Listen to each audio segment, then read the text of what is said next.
ವಸುದೇವಸುತಂ ದೇವಂ ಕಂಸಚಾರುಣಮರ್ದನಂ ದೇವಕೀ ಪರಮಾನಂದಂ ಕೃಷ್ಣಂ ವಂದೇ ಜಗದ್ಗುರು. ಈ ಹಿಂದೆ ದಿವ್ಯಜ್ಞಾನದ ಬಗ್ಗೆ ತಿಳ್ಕೊಂಡಿದ್ವಿ, ಅಂದರೆ ಭಗವದ್ಗೀತೆಯ 6ನೇ ಅಧ್ಯಾಯದಲ್ಲಿ ತಿಳ್ಕೊಂಡಿದ್ವಿ. ಈಗ ಮುಂದಿನ ಅಧ್ಯಾಯ ಭಗವದ್ಗೀತೆಯ 7ನೇ ಅಧ್ಯಾಯ ಜ್ಞಾನ ವಿಜ್ಞಾನ ಯೋಗ. ಜ್ಞಾನ ಮತ್ತು ವಿಜ್ಞಾನಗಳ ಬಗ್ಗೆ ಮತ್ತಷ್ಟು ಮತ್ತು ಶ್ರೀಕೃಷ್ಣ ಪ್ರಜ್ಞೆಯ ಬಗ್ಗೆ ಮತ್ತಷ್ಟು ತಿಳ್ಕೊಳ್ಳುವಂಥ ಸಮಯ ಇದು. ಇಲ್ಲಿ ಆತ್ಮದ ಅವಲೋಕನ, ಇದ್ರ ಬಗ್ಗೆ ಆತ್ಮ ಅಂದರೆ ಏನು, ಶರೀರ ಅಂದರೆ ಏನು, ಇದ್ರ ಬಗ್ಗೆ ಸಂಪೂರ್ಣವಾಗಿ ಇಂದಿನ ಶ್ಲೋಕಗಳಲ್ಲಿ ತಿಳ್ಕೊಟ್ಟಿದ್ವಿ. ಈ ಮುಂದಿನ ಶ್ಲೋಕದಲ್ಲಿ ಅಂದರೆ ಜ್ಞಾನ ವಿಜ್ಞಾನ ಯೋಗದಲ್ಲಿ ಶ್ಲೋಕ 3 ಅಧ್ಯಾಯ 7ರಲ್ಲಿ ಈ ರೀತಿ ಶ್ರೀಕೃಷ್ಣ ಪರಮಾತ್ಮ ಹೇಳ್ತಾರೆ, ಮನುಷ್ಯಾಣಾಂ ಸಹಸ್ರೇಶು ಕಶ್ಚಿದ್ ಯತತಿ ಸಿದ್ಧಯೇ ಯತತಾಮಾಪಿ ಸಿದ್ಧಾನಾಂ ಕಶ್ಚಿನ ವೇತಿ ತತ್ವತಃ ಅಂತ ಹೇಳ್ತಾರೆ. ಅಂದರೆ ಶ್ರೀಕೃಷ್ಣನ ಬಗ್ಗೆ, ಪರಮಾತ್ಮನ ಬಗ್ಗೆ ಸಾವಿರಾರು ಮನುಷ್ಯರು ಪರಿಪೂರ್ಣವಂತ ಅಂದರೆ ಆತನ ಕೃಷ್ಣನ ಬಗ್ಗೆ ತಿಳ್ಕೊಳ್ಳೋಕ್ಕೆ ಪ್ರಯತ್ನ ಪಡ್ತಾರೆ. ಅದರಲ್ಲಿ ಪರಿಪೂರ್ಣತೆಯನ್ನು ಸಾಧಿಸೋರು, ಅಂದರೆ ಸಂಪೂರ್ಣವಾಗಿ ತಿಳ್ಕೊಂಡಿದ್ದೀನಿ ಅಂತ ತಿಳ್ಕೊಳ್ಳೋರಲ್ಲಿ ಅದರಲ್ಲಿ ನಿಜವಾಗಿ ಅರ್ಥ ಮಾಡ್ಕೊಂಡಿರೋರು ಒಬ್ರೂ ಸಿಗೋದು ತುಂಬ ಕಷ್ಟ ಅಂತ ಹೇಳ್ತಾರೆ. ಅಂದರೆ ಮನುಷ್ಯರಲ್ಲಿ ಬೇರೆ ಬೇರೆ ಮಟ್ಟಗಳಿರುತ್ತೆ. ಅಂದರೆ ಆತ್ಮ ಅಂದರೆ ಏನು, ದೇಹ ಅಂದರೆ ಏನು, ಪರಮ ಸತ್ಯ ಅಂದರೆ ಏನು, ಇದೆಲ್ಲನೂ ತಿಳ್ಕೊಳ್ಳೋದನ್ನು ದಿವ್ಯ ಸಾಕ್ಷಾತ್ಕಾರ ಅಂತ ಹೇಳ್ತಾರೆ. ದಿವ್ಯ ಸಾಕ್ಷಾತ್ಕಾರದಲ್ಲಿ ಒಬ್ಬ ಮನುಷ್ಯ ತಕ್ಕಷ್ಟು ಆಸಕ್ತಿ ಇರುತ್ತೆ.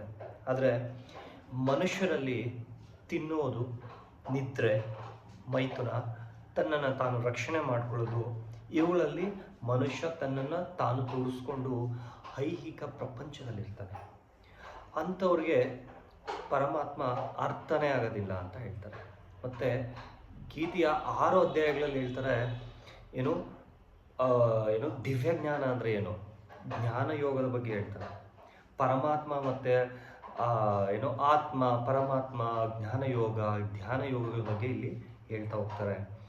ಅದನ್ನೆಲ್ಲ ಅರ್ಥ ಮಾಡಿಕೊಂಡ್ರೆ ತನ್ನ ದೇಹ ಮತ್ತು ಮನಸ್ಸಿನ ಜಡತ್ವವನ್ನು ತಾನು ಕಡಿಮೆ ಮಾಡ್ಕೊತಾನೆ. ಆದರೆ ಸಂಪೂರ್ಣವಾಗಿ ಪರಮಾತ್ಮನನ್ನು ಅರ್ಥ ಮಾಡ್ಕೊಳ್ಳಲ್ಲ. ನೀವು ಮೊದಲ 6 ಅಧ್ಯಾಯವನ್ನು ಗಮನಿಸಿದ್ರೆ ಅರ್ಜುನ ವಿಷಾದ ಯೋಗದಿಂದ ಧ್ಯಾನ ಯೋಗದ ತನಕ ತನ್ನ ದೇಹ ಮತ್ತು ಮನಸ್ಸಿನ ಜಡತ್ವವನ್ನು ಕಡಿಮೆ ಮಾಡಲಿಕ್ಕೆ ಅಷ್ಟೇ ಉಪಯೋಗ ಆಗ್ತಾ ಇರುತ್ತೆ. ಆದರೆ ಅದರ ಅರಿವನ್ನು ತಿಳಿಸ್ಲಿಕ್ಕೆ ಅದನ್ನು ಪರಮಾತ್ಮ ಇಲ್ಲಿ ಹೇಳ್ತಾ ಇರ್ತಾನೆ. ಅದಾದ ನಂತರ ಬರೋದು ಜ್ಞಾನ ವಿಜ್ಞಾನ ಯೋಗ. ಮುಂದಿನ ಮೆಟ್ಟಿಲುಗಳಲ್ಲಿ ಅಂದರೆ ಮುಂದಿನ 6 ಅಧ್ಯಾಯಗಳಲ್ಲಿ ಬೇರೆ ತಿಳ್ಕೊತೀವಿ. ಅದಾದ ನಂತರ 6 ಅಧ್ಯಾಯಗಳಲ್ಲಿ ಮತ್ತಷ್ಟು ವಿಷಯಗಳನ್ನು ತಿಳ್ಕೊತಾ ಹೋಗ್ತೀವಿ. ಇಲ್ಲಿ ನಿರಾಕಾರ ಬ್ರಹ್ಮನನ್ನ ಅರಿಯೋದು ತುಂಬ ಸುಲಭ ಅಂತ ಹೇಳ್ತಾರೆ ಕೆಲವರು. ಕೃಷ್ಣ ಪ್ರಜ್ಞೆ ಇರುವವರು ಮಾತ್ರ ಕೃಷ್ಣನ ಬಗ್ಗೆ ಅರಿಯಬಲ್ಲರು. ಅಂದರೆ ಕೃಷ್ಣ ಪ್ರಜ್ಞೆಯನ್ನು, ಅಂದರೆ ತನ್ನ ಪರಮಾತ್ಮನ ಬಗ್ಗೆ ತಿಳಿಯೋರು ಮಾತ್ರ ಅದನ್ನು ಕೃಷ್ಣನನ್ನು ಅರಿತುಕೊಳ್ಳೋದಕ್ಕೆ, ತನ್ನ ಅರ್ಥ ಮಾಡ್ಕೊಳ್ಳೋಕ್ಕೆ ಈಸಿ ಆಗುತ್ತೆ ಅಥವಾ ಸುಲಭ ಆಗುತ್ತೆ. ಇಲ್ಲಾಂದರೆ ತುಂಬ ಕಷ್ಟ ಆಗುತ್ತೆ. ನಿರಾಕಾರ ಬ್ರಹ್ಮನ ಸಾಕ್ಷಾತ್ಕಾರವು ಕೃಷ್ಣನನ್ನು ಅರಿಯೋದಕ್ಕಿಂತ ಸುಲಭ. ಅಂದರೆ ಕೃಷ್ಣನನ್ನು ಅರಿಯೋದು ತುಂಬ ಕಷ್ಟ, ಆದರೆ ನಿರಾಕಾರ ಬ್ರಹ್ಮನನ್ನು ಅರಿಯೋದು ಅಥವಾ ಅರ್ಥ ಮಾಡ್ಕೊಳ್ಳೋದು ಈಸಿ ಅನ್ನೋದನ್ನು ಇಲ್ಲಿ ಹೇಳ್ತಾರೆ. ಕೃಷ್ಣನು ಪರಮ ಪುರುಷ ಅಂತ ಕೆಲವೊಂದು ಕಡೆ ಹೇಳ್ತಾರೆ, ಆದರೆ ಅವನು ಬ್ರಹ್ಮನ್, ಪರಮಾತ್ಮ, ಅವನು ಅದನ್ನೆಲ್ಲ ಮೀರಿದವನು ಕೃಷ್ಣ ಪರಮಾತ್ಮ ಅಂತ ಹೇಳ್ತಾರೆ. ಅಂದರೆ ಇಲ್ಲಿ ಶಂಕರಾಚಾರ್ಯರು ಹೇಳ್ತಾರೆ, ಶ್ರೀಪಾದ ಶಂಕರಾಚಾರ್ಯರು ತಮ್ಮ ಗೀತಾ ಭಾಷೆಯಲ್ಲಿ ಹೇಳ್ತಾರೆ, ಕೃಷ್ಣನು ದೇವೋತ್ತಮ ಪುರುಷ ಅಂತ ಹೇಳ್ತಾರೆ. ಆದರೆ ಅದನ್ನು ಕೃಷ್ಣನ ಅನುಯಾಯಿಗಳು ಪುರುಷ ಅನ್ನೋದನ್ನು ಒಪ್ಕೊಳ್ಳೋದಿಲ್ಲ. ಅವನು ಪರಮಾತ್ಮ, ಅವನು ಬ್ರಹ್ಮನ್ ಅಂತಾನೆ ಹೇಳ್ತಾರೆ ಅದನ್ನು ಇಲ್ಲಿ. ಆದರೆ ಅವನು ಅದಕ್ಕಿಂತ ಮೀರಿದವನು. ಇಲ್ಲಿ ಪುರುಷನೂ ಹೌದು, ಪರಮಾತ್ಮನೂ ಹೌದು, ಬ್ರಹ್ಮನ್ ಹೌದು. ಅವನು ಎಲ್ಲದಕ್ಕಿಂತ ಮೀರಿದವನು, ಅಲ್ಟಿಮೇಟ್ ಅಂತ ಹೇಳ್ತೀವಲ್ಲ, ಅವನು ಶ್ರೀಕೃಷ್ಣ ಪರಮಾತ್ಮ. ಅದೇ ರೀತಿ ಕೃಷ್ಣ ದೇವೋತ್ತಮ ಪರಮ ಪುರುಷ, ಎಲ್ಲದಕ್ಕೂ ಕಾರಣಗಳ ಕಾರಣ ಶ್ರೀಕೃಷ್ಣ ಪರಮಾತ್ಮ ಅಂತ ಹೇಳ್ತಾರೆ.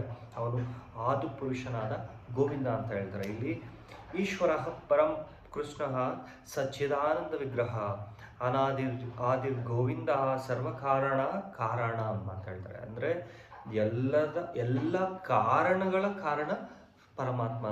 ಆ ಪರಮಾತ್ಮ ಯಾರು? ಶ್ರೀಕೃಷ್ಣ ಪರಮಾತ್ಮ ಅನ್ನೋದನ್ನು ಅಥವಾ ಗೋವಿಂದ ಅನ್ನೋದನ್ನು ಇಲ್ಲಿ ಹೇಳ್ತಾರೆ. ಇದನ್ನು ಶ್ರೀಕೃಷ್ಣನನ್ನು ಅರಿಬೇಕಂತಂದರೆ ತಾನು ಅಲ್ಲಿ ತೋರಿಸ್ಕೋಬೇಕು.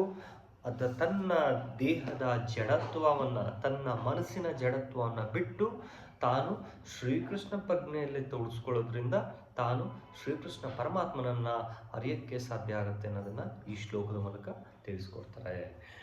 ಮುಂದಿನ ಶ್ಲೋಕದಲ್ಲಿ ಮತ್ತಷ್ಟು ವಿಷಯಗಳನ್ನು ತಿಳ್ಕೊಳ್ಳೋಣ. ಶ್ರೀಕೃಷ್ಣ ಅರ್ಪಣಮಸ್ತು. ಹರಿ ಓಂ ತತ್ಸತ್.